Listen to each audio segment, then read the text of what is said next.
படம் இது.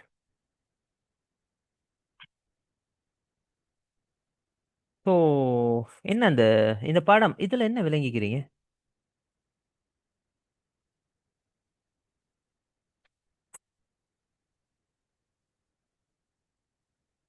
இத நீங்க வசனமா சொல்லுவீங்களா இருந்தா இத பயன்படுத்தி சொல்லலாம்.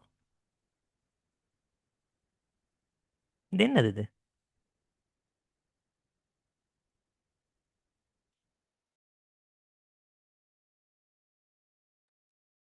இது என்னது?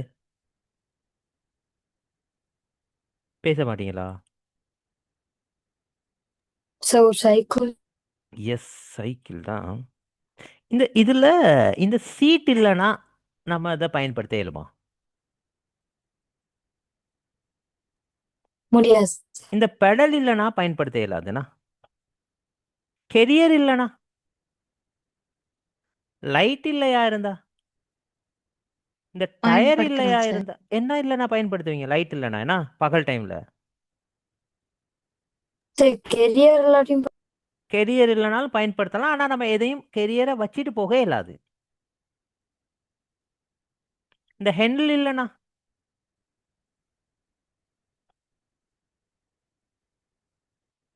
ஸோ இந்த பைசிக்கிள்ல இருக்கிற ஒவ்வொரு பகுதியுமே எதுக்கு தேவைப்படுதுன்னா, பைசிக்கிள்னா என்னவோ அதை சொல்றதுக்கு தேவைப்படுது. பைசிக்கிள்னா என்ன அதை சொல்லுங்க பாப்போம்.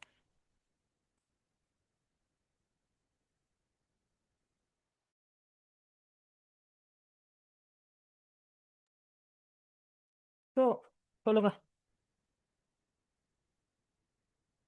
பைசிக்கிள்னா என்ன? சார் ஒரு இடத்துல இருந்து இன்னொரு இடத்துக்கு போற ஒரு வண்டி.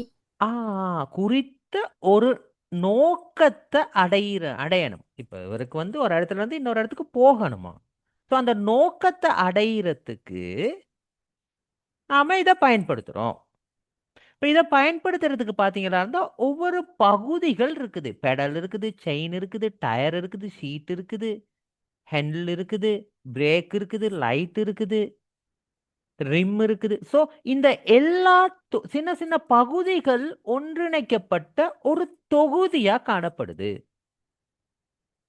அப்ப இத எழுத்து வடிவில் நம்ம பார்க்கல, உள்ளீடு, முறைவழியாக்கம், வெளியீடு அப்படி நாம சொல்லலாம். இதுதான் நம்ம படிக்க போற இந்த பாடம், இன்னைய பாடத்தினுடைய விஷயமா இருக்க போகுது. ஸோ முறைமை அப்படின்னு சொன்னா என்னன்னா, குறித்த ஒரு நோக்கம், அந்த நோக்கம் பொதுவான நோக்கமா இருக்கலாம். அதை நாம அடையணுமாக இருந்தா இடைத்தொடர்புகளை கொண்டமைந்த பல கூறுகளின் தொகுப்பு. ஸோ இடையறா இடைத்தொடர்பு. என்னது அது இடையறா இடைத்தொடர்பு அப்படின்னு பார்த்தீங்களா இருந்தா, ஒவ்வொரு தொகுதிகளுக்கு இடையிலையும் நாம பார்த்தோம் ஒரு படம் ஒண்ணு. இது பைசிக்கிள் அப்படிங்கிற படம் ஒண்ணு பார்த்தோம். இந்த ஒவ்வொரு பகுதிகளுக்கு இடையில தொடர்பு காணப்படுது. பெடலுக்கும் செயினுக்கும், செயினுக்கும் இந்த ப்ரீவீலுக்கும் இந்த டயருக்கும், இதுக்கும் இந்த பிரேக்குக்கும்.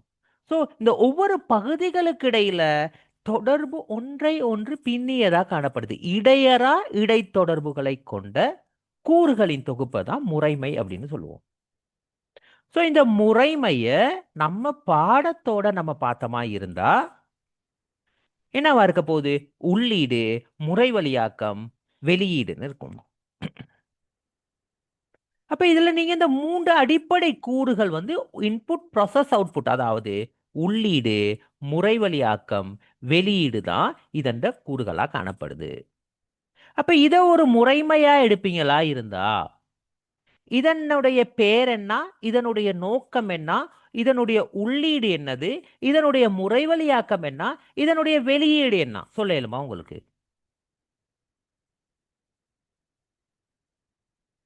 இதனுடைய முறைமை என்னது, நோக்கம் என்ன, உள்ளீடு என்ன, முறைவழியாக்கம் என்ன, வெளியீடு என்ன சொல்ல இயலுமா?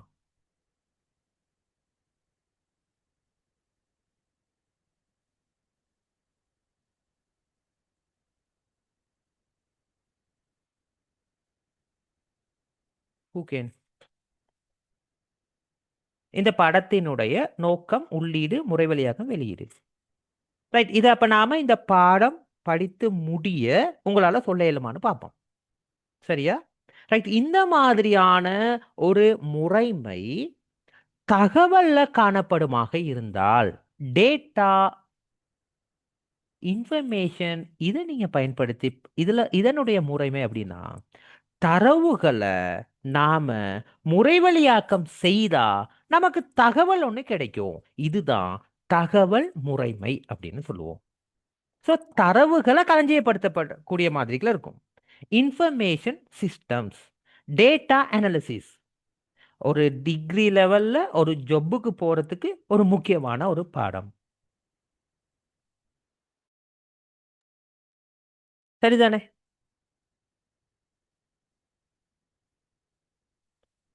அப்ப இந்த டேட்டா, இன்ஃபர்மேஷன், முறைவழியாக்கம் இப்படி நீங்க பாப்பீங்களா இருந்தா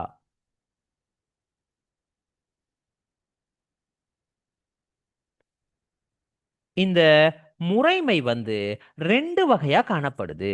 ஒன்னு கைமுறைமை சிஸ்டம், இன்னொன்னு கணனி முறைமை. ஸோ கைமுறைமை அப்படின்னு சொன்னா என்னன்னா நாம தரவு களஞ்சியப்படுத்தப்படுற முறை அல்லது தரவை முறைவழியாக்கம் செய்யப்படுற முறை அல்லது தரவை நாம பெற்றுக்கொள்ற முறை எல்லாமே தரவுகள் ஒரு மனித தலையீடுகளால செய்யக்கூடிய மாதிரி இருக்குமா இருந்தா இதை தான் நாம சொல்லுவோம் கைமுறைமை அப்படின்னு சொல்லுவோம். ஸோ ஒரு கைமுறைமையில தரவுகள் செய்யப்படுற சந்தர்ப்பத்தில் அந்த தரவை கையாள்றது, தரவுகளை சேமிக்கிறது, தரவுகளை பயன்படுத்துறது, தரவுகளை இற்றைப்படுத்துறது, இது எல்லாமே மனித தலையீடுகளால் செய்யக்கல நிறைய ப்ராப்ளம் வந்துச்சு. ஸோ அதுல இருந்து நாம அந்த பிரச்சனைகளை தீர்க்கிறதுக்காக நாம பயன்படுத்தப்பட்ட முறைதான் கணினி தகவல் முறைமை, டிஜிட்டல் மயமாக்குறோம். இத இன்ஃபர்மேஷன் சிஸ்டம். ஸோ இந்த தகவல் முறைமை அதாவது கணனியால் பயன்படுத்தப்பட்டது, இது வந்து தயாரிக்கப்பட்டன்னு வரும். அப்ப கணனியால் தயாரிக்கப்பட்ட இந்த முறைமை காரணமாக கணனியில செய்நிரல் பயன்படுத்தப்படுறோம். ஸோ கம்ப்யூட்டர் லாங்குவேஜை பயன்படுத்தி செய்யற சாஃப்ட்வேர்ஸை நாம உதவியலை எடுத்துக்கிறோம். ஸோ சாஃப்ட்வேர் உதவினால இந்த தவறுகள் நீக்கப்பட்டு இலகுவா சரியான தகவலை தேவை ஏற்படுற சந்தர்ப்பத்தில் தேவையான தகவல்களை இலகுவா பெற்றுக்கொள்ளக்கூடியதா இருக்குது. ஸோ அதனால கைமுறைமையை விட கணினி முறைமை பிரசித்தி பெற்று இருக்குது இன்னைய காலத்துல. முன்ன பாத்தீங்களா இருந்தா நாம ஒரு திங்ஸ் வாங்குவோமா இருந்தா என்ன செய்ய போறோம்னா கடையில போயிட்டு ஒரு பில் போடணும். ஸோ கடையில எழுதுவாரு எத்தனை என்ன பேர் எவ்வளோ அமௌண்ட் டோட்டல் பண்ணுவாரு. நீங்க போயிட்டு காசை பில்ல சாமானெல்லாம் வாங்குங்கன்னு சொல்லுவாரு. ஸோ உள்ள திங்ஸ் எல்லாம் வாங்குவோம். வாங்கி முடிய எங்க இன்னொரு பக்கத்துல போயிட்டு அன்னைக்கிலே பக்கத்துல போயிட்டு உள்ள திங்ஸ் எல்லாம் வாங்கி நம்ம பேக்ல போட்ட பிறகு அதுக்கு பிறகு நம்ம திரும்ப கெசியர்கிட்ட போயிட்டு டோட்டல் பார்ப்போம், காசை பே பண்ணுவோம், வருவோம். ஷிட் ஒன்று இருக்கும்.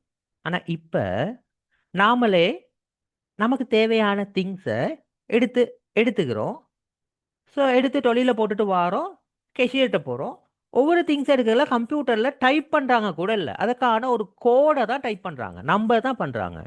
ஸோ நமக்கு பில் வருது, டேட் டைம் எப்போ அந்த திங்ஸ் பார்க்க போனால் அதோட எக்ஸ்பைரி டேட் கூட இருக்கலாம். ஸோ அதை டீட்டெயிலை போடுறோம், ஃபுல் அமௌண்ட் வரக்குல டிஸ்கவுண்ட் என்ன டீட்டெயில் எல்லாம் வருது, பில் எடுக்கிறோம், வரோம், ஒரே டைமில் வேலை முடியுது. எவ்வளோ ஈஸியாக இருக்குது.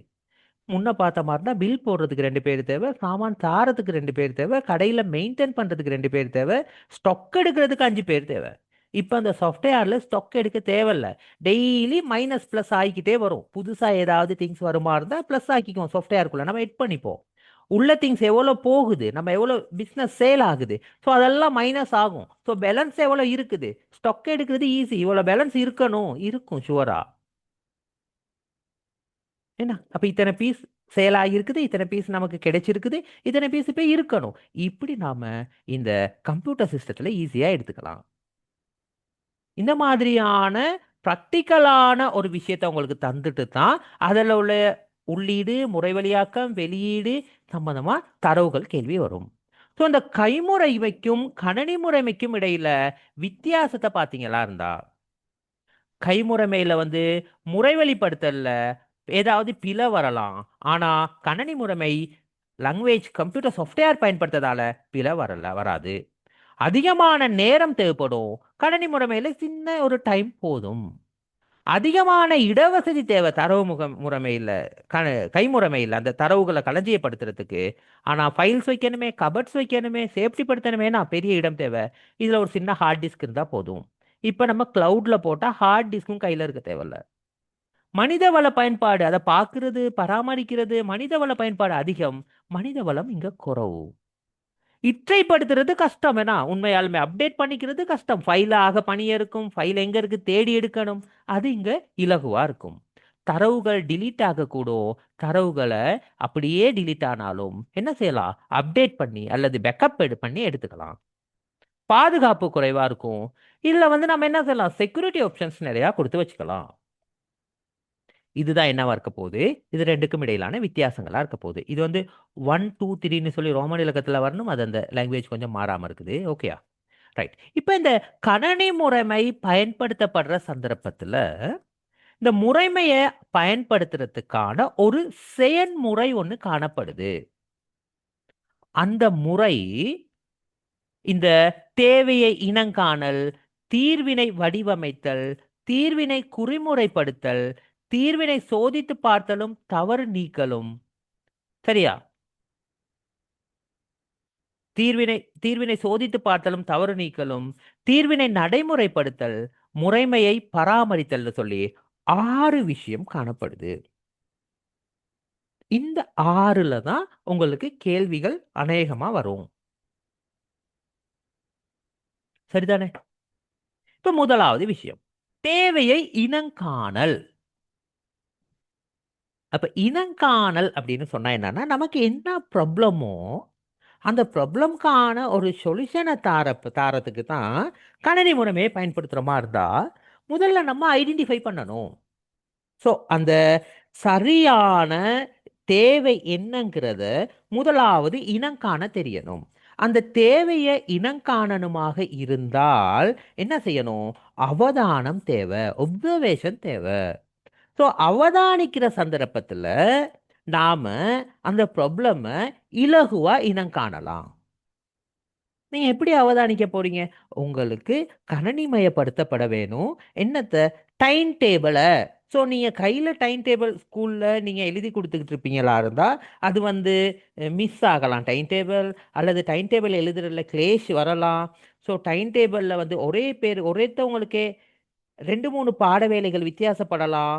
அப்போ அவங்களுக்கு குறிப்பிட்ட பாடம் இல்லாமல் போகலாம். லாஸ்ட் இயரில் கிடைச்ச பாடம் அவங்களுக்கு இந்த முறை மறக்கலாம். ஒருத்தரே டைம் டேபிளில் செய்யாமல் வேற வேறவங்க செய்யலாம். ஸோ இதுல இருந்து இப்படியான பிரச்சனைகளை நம்ம என்ன செய்யலாம், அவதானிக்கலாம். ஸோ அவதானிச்ச பிறகு அவங்கள என்ன செய்ய போறோம், டீச்சரை கூப்பிட்டு பிரின்சிபல் ஒருத்தராக இருந்தா என்ன செய்ய போறாரு, இன்டர்வியூ வைக்க போறாரு. ஸோ அவர் கேட்க போறாரு, உங்களோட டிகிரி என்ன, உங்களோட அப்பாயின்மெண்ட் என்ன, நீங்க என்ன பாடம் படிப்பிப்பீங்க, என்ன பாடம் படிப்பிச்சிருக்கிறீங்க, ஸோ உங்களோட எக்ஸ்பீரியன்ஸ் என்ன. ஸோ அவரை என்ன செய்யலாம், இன்டர்வியூ பண்ணலாம், நேர்காணல் செய்யலாம். பிறகு அவர்கிட்ட கேள்வியா கேட்கலாம், இந்த பாடத்துல எப்படியான பெர்சன்டேஜ் உங்களுக்கு ரிசல்ட்ஸ் இருக்கு, இந்த பாடம் எப்படி எடுக்கலாம், இந்த பாடம் எப்படி படிக்கலாம், கேள்வியே கேட்கலாம். இந்த கேள்வி கேட்டது, அவதானிச்சது, அல்லது இன்டர்வியூ பண்ணது, நேர்காணல் செய்தது, இது எல்லாத்தையுமே அவர் ஒரு ரெக்கார்ட் பண்ண போறாரு. அந்த ரெக்கார்ட் பண்ணப்பட்டதை அவர் ஒரு ஆவணமா பதிவு செய்து ஒரு ஒரு ரிப்போர்ட்டா சப்மிட் பண்ணி எடுத்து அதை ப்ரொசஸ் அதை அந்த ரிப்போர்ட் என்ன செய்ய போறாரு, ஆராய போறாரு. இதுல இருந்து அவருக்கு ஒரு மூல வகையான ஒரு மாதிரியம் ஒன்று உருவாகுது. ஸோ இலகுவா இப்ப ஃபைனலைஸ் பண்ணலாம், எப்படியான டைம் டேபிள் நமக்கு தேவை, இந்த டைம் டேபிள் எப்படி இருக்கணும், என்னென்ன ப்ராப்ளம் இருந்துச்சு, இதுக்கான சொல்யூஷன் என்னவா இருக்கலாம். ஸோ இதுதான் தேவையை இனங்காணல். இப்ப ஒரு தேவை இனங்காணப்படுமாக இருந்தா இப்ப நம்ம கம்ப்யூட்டர்ல தானே கணனி முறைமையை தானே செய்ய போறோம். தகவல் முறைமை செய்ய போறோம். ஸோ ஒரு தேவை இனங்காணப்படுமாக இருந்தா அந்த தேவையை என்ன செய்யணும் நாம டிசைன் பண்ணணும், வடிவமைக்கணும். ஸோ அதுக்கான தீர்வை டிசைன் பண்ணணும். ஸோ தீர்வுன்னு சொல்றப்ப கணனிமயப்படுத்த போறோம். ஸோ கணனிமயப்படுத்தப்படுற போது என்ன சாஃப்ட்வேர் நம்ம பயன்படுத்த போறோம், அதுக்கு என்னென்ன ஹார்ட்வேர் நமக்கு தேவை, முதலாவது விஷயம். ஸோ வன்பொருளையும் மென்பொருளையும் அவர் என்ன செய்யணும், அறிமுகப்படுத்த தெரியணும். அந்த ஸ்ட்ரக்சர் அவர் அடையாளம் காணணும். இதுக்கு பிறகு அந்த வன்பொருள் மென்பொருளை பயன்படுத்துறதுக்கான இன்டர்ஃபேஸ் என்னது, பயனர் இடைமுகம் என்னவாக இருக்கும். ஸோ அந்த இன்டர்ஃபேஸை அவர் பார்ப்பாரா இருந்தா அந்த இன்டர்ஃபேஸின் ஊடா அவர் என்ன செய்யலாம், அதில் பயன்படுத்தக்கூடிய ஹார்ட்வேர் என்னென்ன அல்லது தொகுதிகள் என்னென்ன, சரிதானே, அதில் என்னென்ன இன்ஸ்ட்ரக்ஷன் கொடுக்கணும். ஸோ இந்த பிரதானமான கூறுகளை அவர் பார்க்கலாம். அந்த கூறுகளுக்கான சின்ன உப தொகுதிகள் என்னென்ன, உப பிரிவுகள் என்னென்ன, என்னென்ன பொருத்தங்கள் காணப்படுதுங்கிறத தேடி பார்க்கலாம். இதுக்கு பிறகு அதே வன்பொருளை பார்த்த மாதிரிகளே மென்கூறுகளையும் பார்க்கலாம். இப்போ தரவுகளை என்ன செய்யலாம், சேமிக்கலாம். தரவுகள் என்ன செய்யலாம், அதற்கான சோதனைகளை திட்டமிடலாம். இப்போ இந்த தீர்வு நமக்கு இலகுவா முடியும். இப்போ இந்த தீர்வை டிசைன் பண்ண பிறகு அடுத்ததாக தான் தீர்வை கம்ப்யூட்டர் ப்ரோக்ராமாக எழுத போகிறோம். ஸோ இந்த தீர்வை வடிவமைக்கிற சந்தர்ப்பத்தில் தான் இந்த ஃப்ளோ சார்ட், சூடோ கோட் இதெல்லாம் தேவைப்படுது. ஸோ இதுக்கு பிறகு தான் என்ன செய்ய போகிறோம், தீர்வை வடிவமைக்க போகிறோம், குறிமுறைப்படுத்த போகிறோம். என்ன லாங்குவேஜில் எழுத போகிறோமோ அந்த லாங்குவேஜில் எழுதி முடிப்போமா இருந்தால் இதுதான் தீர்வினை குறிமுறைப்படுத்தல். அப்போ நீங்கள் ஞாபகத்தில் வச்சுக்க வேண்டிய விஷயம் என்னென்னா, இந்த 5 விஷயம்: அவதானம், நேர்காணல், வினாக்கொத்து, பதிவுகள் மற்றும் ஆவணங்கள் ஆராய்தல், மூலவேகை மாதிரியை உருவாக்குதல் எல்லாமே தேவையை இனங்காணலாக இருக்கும். ஸோ இனங்காணப்பட்ட தேவையை வடிவமைக்கணுமா இருந்தா மென்பொருள் வன்பொருள்ங்கிற விஷயத்த கட்டாயமா அவர் தெளிவுபடுத்தி இருக்கணும். மென்கூறுகள், வன்கூறுகள், உப தொகுதிகள் இத அவர் விளங்கப்படுத்தி இருக்கணும். இதில் குறிப்பிட்ட காட்டியிருக்கணும். தரவு தேக்கம், இடைமுகம், தீர்மானத்தையும் சொல்லியிருப்பாரா இருந்தா இந்த தீர்மானத்தை வடிவமைக்கிறது ஓகே. ஸோ இது வந்து ப்ரோக்ராம், அந்த லாங்குவேஜை மட்டும் எழுதுவோமா இருந்தா சரி. இப்படி நாம எழுதின பிறகு முதலாவதா என்ன செய்ய போறோம், இந்த தீர்வை சோதித்து பார்க்க போறோம். ஸோ இந்த நாம ஒரு ப்ராசஸிங் ஒன்று செய்துட்டோம். ஸோ இதுக்கான அவுட்புட் எப்படி வருங்கிறத பார்க்குறப்ப ஏதாவது பிழைகள் இருந்தால் திரும்ப நாம் அதை திருத்திக்கலாமே. ஸோ அந்த சந்தர்ப்பமாக தான் இது அமையுது. இதுதான் தீர்வுகளை சோதித்து பார்த்தலும் தவறுகளை நீக்கலும். ஸோ சோதிக்கிற முறை அலகு சோதனை, முழுமை சோதனை, சரியா. இப்படி உங்களுக்கு 4 வகையான சோதனைகள் காணப்படுது. முறைமை சோதனை, ஏற்புடைமை சோதனைன்னு 4 வகையான சோதனைகள் காணப்படுது. ஸோ இந்த சோதனை முறைமை என்னன்னா, அலகு சோதனைனா நாம செய்யற அந்த ப்ரோக்ராம்ல ஒவ்வொரு யூனிட்டா நம்ம டெஸ்ட் பண்ணி பார்க்கறத அலகு சோதனைன்னு சொல்ல போறோம். அப்ப சின்ன சின்ன பகுதிகளா உப தொகுதிகளை நாம செட் பண்ணி பார்க்க போறோம். அதனுடைய நன்மை தீமைகள் அல்லது அது எப்படி ரன் ஆகுது. அதுக்கு பிறகு என்ன செய்ய போறோம், முழுமையா எல்லா பகுதிகளையும் அந்த அந்த சாதனம் அவ்வளத்தையுமே சேர்த்து நாம என்ன செய்ய போறோம், டெஸ்ட் பண்ணி பார்க்க போறோம். ஏற்புடைமை சோதனை அல்லது முறைமை சோதனை, அந்த பகுதிகளை பிரித்து நம்ம பார்க்க போறோம். அந்த பகுதிகளை பார்க்கப்பட்டதை நம்ம என்ன செய்ய போறோம், நிறுவி பார்க்க போறோம். ஸோ இந்த நிறுவல் சந்தர்ப்பத்தில் அந்த கைமுறைமை காணப்படுற அதே சந்தர்ப்பத்தில் என்ன செய்யலாம், முறைமையை பயன்படுத்தாம நேரடியாக கணனி முறைமையை மட்டும் பயன்படுத்தலாம். அது நேரடியாக செயற்படுறது. சமாந்தரமான செயற்பாடுகள்னா என்ன விஷயம்னா, கைமுறைமை பயன்படுத்தப்படும் அதே நேரத்தில் கணனி முறைமையும் பயன்படுத்தப்படும். ஒரு ஷாப்பில் நம்ம பில் கையில் எழுதாமல் டிரெக்டாக கம்ப்யூட்டரைஸ் பண்ணலாம், நேரடியான முறைமை. ரெண்டாவது என்ன செய்யலாம், கம்ப்யூட்டரைஸ் பண்ணுற சந்தர்ப்பத்தில் கணனி கையிலையும் எழுதிக்கிட்டு கம்ப்யூட்டர்லையும் பயன்படுத்தலாம். வெள்ளோட்ட முறைமைனா என்னன்னா, ஒரு நாளைக்கு கம்ப்யூட்டரை பயன்படுத்தி பார்க்கறது ஃபுல்லா. நாம இந்துக்கள்ல பாருங்க, திருவிழா டைம்ல அல்லது ஏதாவது ஒரு சந்தர்ப்பத்துல கோயிலுக்கு ஒரு புது சிலை ஒண்ணு கொண்டு வருவோமா இருந்தா வெள்ளோட்டம். அதாவது அந்த சாமிக்கான பூஜை வழிபாடுகள் எதுவுமே நடக்காது. அந்த சாமிய மூடுபட்டிருக்கும். ஊர் ஃபுல்லா ஒரு ரவுண்ட் ஒண்ணு வந்துட்டு போகும். அது வெள்ளோட்டம். அப்ப என்னன்னா, அந்த டெஸ்டிங் இப்படி ஒரு நாள் சும்மா செய்து பார்க்கிறது. கட்டங்கட்டங்களாக செயற்பாடுகள் சக்சஸ் ஆனது ஒண்ணா இருக்கும்.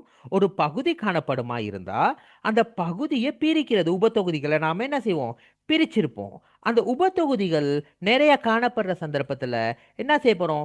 ஒரு பகுதிய மட்டும் பயன்படுத்த போறோம். கணனி முறைமை. இது சக்சஸ் ஆகணும்னா அடுத்த பகுதி. இது சக்சஸ் ஆகணும்னா அடுத்த பகுதி. சக்சஸ் ஆகணும்னா அடுத்த பகுதி. இப்ப முழுமையா நமக்கு கணனி முறைமை சக்சஸ் ஆகும்.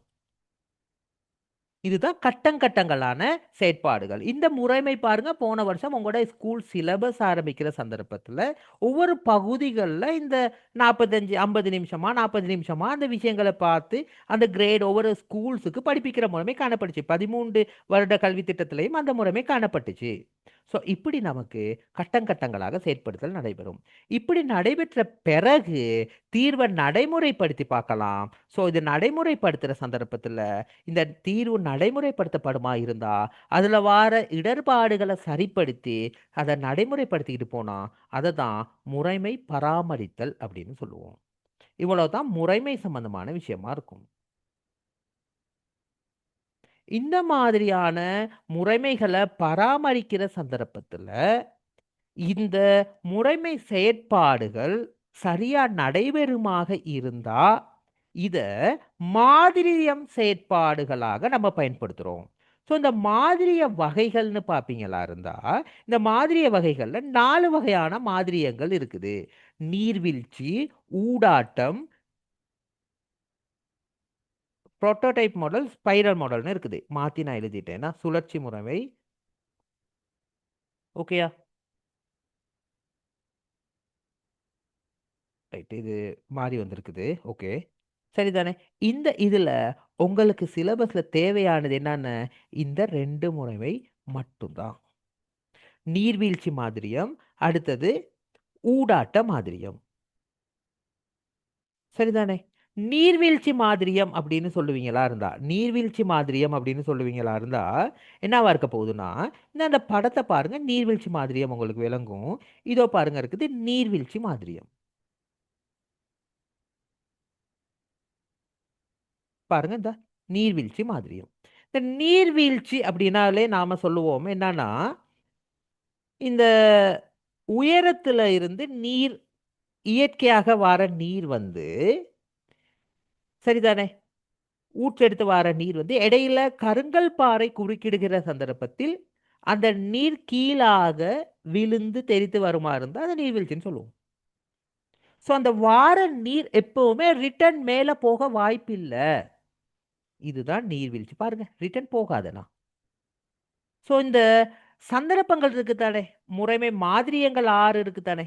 ஸோ அந்த அந்த செயற்பாடுகள் அடுத்தடுத்து நடைபெறுமா இருந்தா இதைத்தான் நீர்வீழ்ச்சி மாதிரியம்னு சொல்லுவோம். சரிதானே?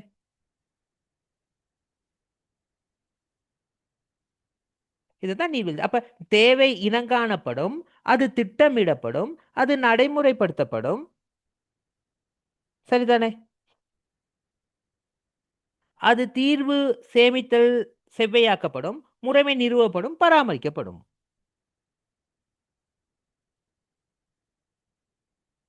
சரியா? இதுதான் இந்த நீர்வீழ்ச்சி மாதிரியத்துல வர விஷயமா இருக்க போகுது. அப்ப நீர்வீழ்ச்சி மாதிரியத்தை நீங்க பார்த்தீங்களா இருந்தா, என்ன நடக்க போகுதுன்னா, ஒரு செயற்பாடு நடைபெறுமா இருந்தா, அது அடுத்த கட்டத்துக்கு போறப்ப, அந்த செயற்பாடுகள் வந்து என்ன செய்ய போகுது? முடிவடைய போகுது. அது மீண்டும் தொடர போறது இல்ல. அது அப்படியே அடுத்தடுத்த செயற்பாடுகளுக்கு வரும். அப்ப திரும்ப ரிட்டர்ன் போகாது. ஒரு செயல் நடந்து அடுத்தடுத்த செயற்பாடுகள் தான் வரப்போகுது.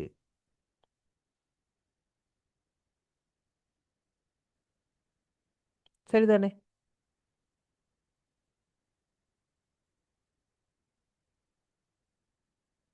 இதுதான் நீர்வீழ்ச்சி மாதிரியமா இருக்கும். அப்ப இந்த நீர்வீழ்ச்சி மாதிரியத்தினுடைய நன்மை தீமைகளை வந்து நம்ம பாஸ் பேப்பர் பார்க்குற டைம்ல கொஞ்சம் பார்ப்போம். சரியா? இதுக்கு அடுத்த முறைமையா காணப்படுறது என்னவா இருக்க போகுது? இந்த இந்த செகண்ட் மெத்தட்.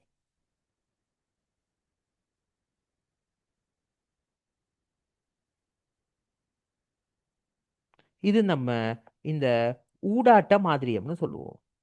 ஸோ இந்த இந்த மாதிரியத்துல பார்த்தீங்களா இருந்தா, ஆரம்பத்துல திட்டமிடல் நடைபெற்று நடைமுறைப்படுத்துற சந்தர்ப்பத்துல, அல்லது திட்டமிடல் ஏற்பட்டு இனங்காணப்படுற சந்தர்ப்பத்துல, சரிதானே? அப்ப முதலாவது பிளான் நடந்து தேவைகள் இனங்காணப்படுற சந்தர்ப்பத்துல, திட்டமிடலுக்கு புதிய விஷயங்கள் உள்ளுக்கு சேர்க்கப்படும். அது பகுப்பாய்வு செய்து நடைமுறைப்படுத்துற சந்தர்ப்பத்துல தேவையில்லாதது நீக்கப்படும்.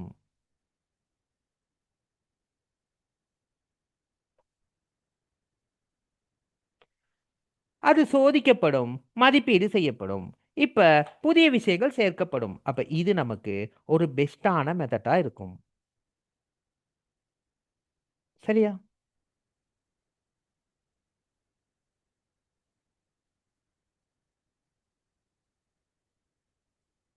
இது நமக்கு பெஸ்டான ஒண்ணா இருக்கும்.